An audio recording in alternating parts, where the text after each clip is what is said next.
Hey everybody, I'm your pal Kanyan, and today I've got 4 battles for you because it has been a while, and I'm excited to bring these battles for you guys today. I'm really excited to talk about them. Now, VCat, I'm like 80% sure I've played this player in the past. I honestly have no idea. But Brazen kind of catches me off guard. Brazen has a lot of mid to long range options, and Pikachu, I like to get in close. So I went in, whenever I see a Brazen, or like any character that has good range, I always get a little bit nervous. But, I mean, you can't let that dictate how you go in. So I jumped in for it, got punished, and got taken into the duel phase here. But luckily, I'm able to land the good old phase shift combo. I love that combo so much. It's easy to nail, and it essentially takes him into the other phase, like guaranteed, provided you land it. That Fire Blast, by the way, messed me up. I did not expect it. And going into that combo again. So, Brazen, like I said, a lot of good options. The ranged combo in field phase always gets me. It's the last little Psybeam thing that comes out. See what I mean? It just hit me again, right there. So, taking advantage of the fact that I need to learn that if players like to play in the air, I need to just electro ball the heck out of them.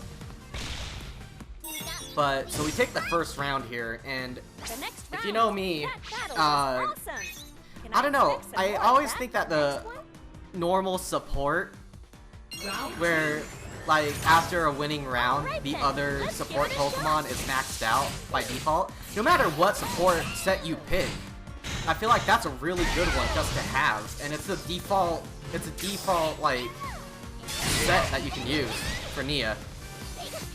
I don't know. Maybe I'll do a video talking about that, but right here, I'm trying to play the range game, not working. I'm not a range player, so I just go back to trying to get in. And I am amazed that Thunder and the counter hits kind of worked the way they did. But their attack is decreased now, so that's another reason I like Reshiram.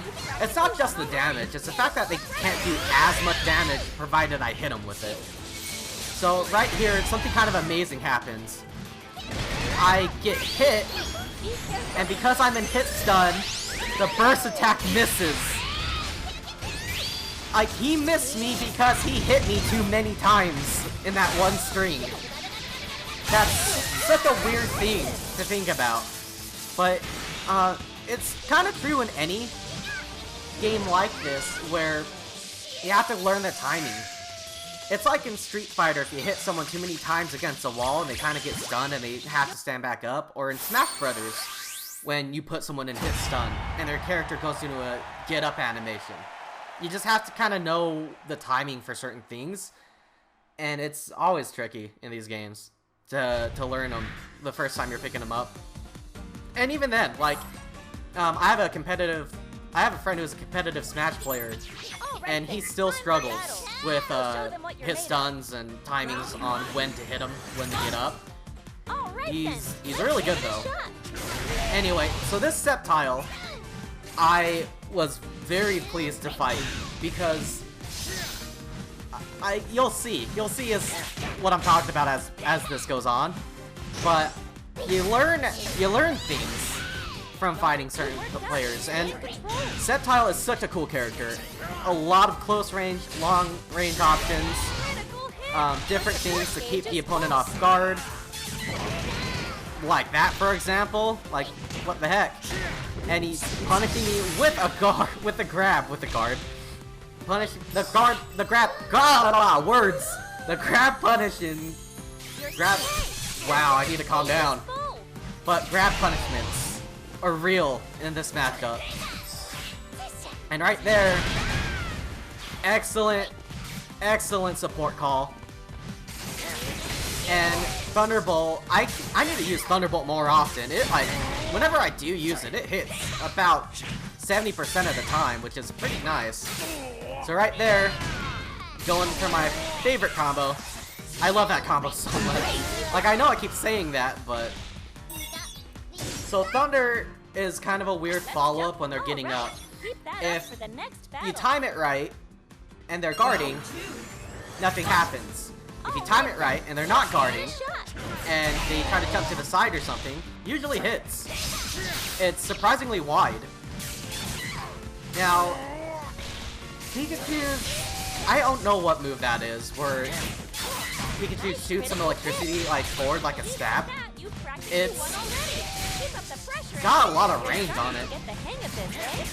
So I'm just trying to get in, and luckily they went for a grab when I happen to want Thunderbolt. So they're in the middle of attack. Reshiram here, gonna get in a nice clean hit. Now, one thing you may notice is that they did not get burned by Reshiram. And I'm not 100% sure the reasoning on that. It might be because Reshiram's last hit didn't connect. Maybe it's because they were in, like, synergy mode. I don't know. But Mega Sceptile has some nasty punishes. And again, what a good support call. Like, this player has over 550 battles, and their experience shows with how well timed those support calls are. But luckily, I was able to take both rounds. But surprise, surprise, when I hit next battle, and guess who my next opponent is? The same exact player. 555 battles, I was 554 and 555. Or was I 555 and 556? In any case, this is a cool battle to showcase. I talked about learning how an opponent plays and how half of the game is kind of like a mind game in the past. But this goes to show how much progress a player can make in the span of 1 to 2 battles. Because this player gets so used to how I play that they're able to actually do a lot to me. And I learn a lot here as well. And I keep learning with this game. I love it. Even though this game's like a few months old by now, I've never not surprised when I pick up that controller. Now, right there, I want to talk about that. I went for the command grab that Pikachu has, which is the input for that is forward and A. And I think that takes priority over normal grabs. So, playing the anti-air game against a Sceptile, Electro Ball doing some work. Like, most of their health went down due to Electro Ball. And I happened to get in the grab there a little bit earlier than they did. So I took the first round, and honestly, against Sceptile, I couldn't ask for a better round. Sceptile players, man, they have so many options, it's great. I need to learn how to play that character because I love him. Just design-wise and, like, gameplay-wise. So, right here gets the punish because I got a little too comfortable with my defense after that first round. And a wonderful follow-through. Right here, though, I expected this to hit. He's in the air, can't block. Blocked it. Like I said, a lot of these games, it's about timing. If you're used to the timing and you can nail them, nice. But like I said, it's like the right timing means all the difference. Right there, I expected him to grab, so I jumped. But the enemy Sceptile player played in the air. Even though I am familiar with that, they got me. And right there, I went for the burst attack, missed. They go for their burst attack. I was worried that was coming anyway, so I was doing aerials to try and stay in the air, and luckily that worked. But Mega Sceptile, so many options for punishment. Now, right here, I'm thinking, do I Electro Ball? Do I Thunder? Do I go in for my normal tail attack? And unfortunately, I get nervous, hold guard, get punished. This is the reason why I wanted to show this game off so bad. Because this player has gotten completely inside of my head. Kaylee, I don't know if they'll ever see this, but Good job. This was a really fun match. Now, with here, I'm expecting this to hit. Got the garden in time. Their timing against that is fantastic. And right there, I thought maybe I can get over the Snivy and on the other side. Didn't quite work out. Now, I'm just trying to get aggressive here, but they're still playing in the air. I don't know why their grab didn't work there. I think it's because I was trying to attack, and I should have, as soon as that guard broke, I should have hit the burst attack, but I flubbed it up. I flubbed it up, you guys. I got punished for it by another grab. Like, this is a grabby game. Right there, I went for the grab. Got hit. Expected that slash attack to come in first. Luckily, though, for them, they were a little bit further apart. And I am honestly surprised, because right there, I think they just let go of the button. And that does happen. Now, again, I'm expecting them to play the air, but they're just not doing it. And nicely timed grab, right out of a guard. And they take round 2. A very good win-loss between those battles. I loved every second of it. Like, I was freaking out. They sure were. Even though I lost, I had so much fun, I didn't care. And then this battle I threw in. Now, these are all one after another, and usually I don't commentate these live. One, because I want to focus on the gameplay since it is a fighting game, and then 2, because, like, what you're not seeing is like the 1 to 2 minute wait between matches. Now, on the night I recorded these, I got lucky, and these were like all one after another. A lot of people were online, and I loved it. So, Fenrir here, playing the Gardevoir, there's a little bit of lag, don't know if you could tell, but it goes away after a minute. Now, I believe Pokken Tournament uses a peer-to-peer connection, and what that means is, if your connection's not able to talk with their connection that well, you're gonna have problems. Now, Energy Ball, that attack can get split up and move at a different pace if they hit the button again. So, Gardevoir, I'm trying to remember the moveset, but there's so many different options. It is a technical character. I'm getting demolished. So, I'm trying to restore some health with Cresselia. And just trying to stay in. But I just not doing well. Then I remember, oh wait, I have options too. Now Jirachi I knew wasn't an attack, so I just went for Electro Ball. Right here, they're guarding? Alright. I'll catch them off guard.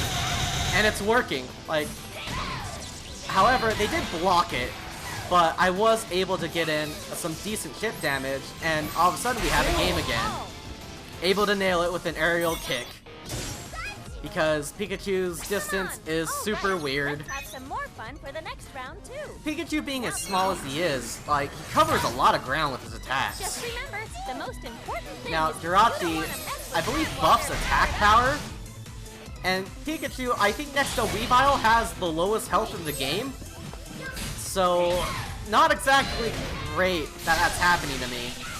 But I'm able to secure my combo, and I'm trying to keep the pressure on. But it's kind of hard to predict this Gardevoir. And right there, I expected the kick, and they went Mega. But they go for the grab. I was way too far for them to do that. I don't know if it's a consequence of there being a slight amount of lag in this match or not. But they're in the air, and I'm thinking, well, you can't guard in the air. Maybe this will hit. Totally does. So right now, I just don't want them to get any attacks in. Mega Gardevoir's attacks are pretty bad. So, I forgot what move that's called, but that messes me up. And I'm just desperately trying not to get hit. Oh, I was so scared there. Like, I knew what was gonna happen because I recorded this, but I still got scared commentating over. But that'll take home the win. This game is fantastic. That's all I'm gonna say. I learned a lot during these matches, and I hope you guys enjoyed watching them. So, as always, thanks for taking time out of your day to watch this video. If you guys like this video, let me know by leaving a comment or hitting that like button. And I'll see you guys next time.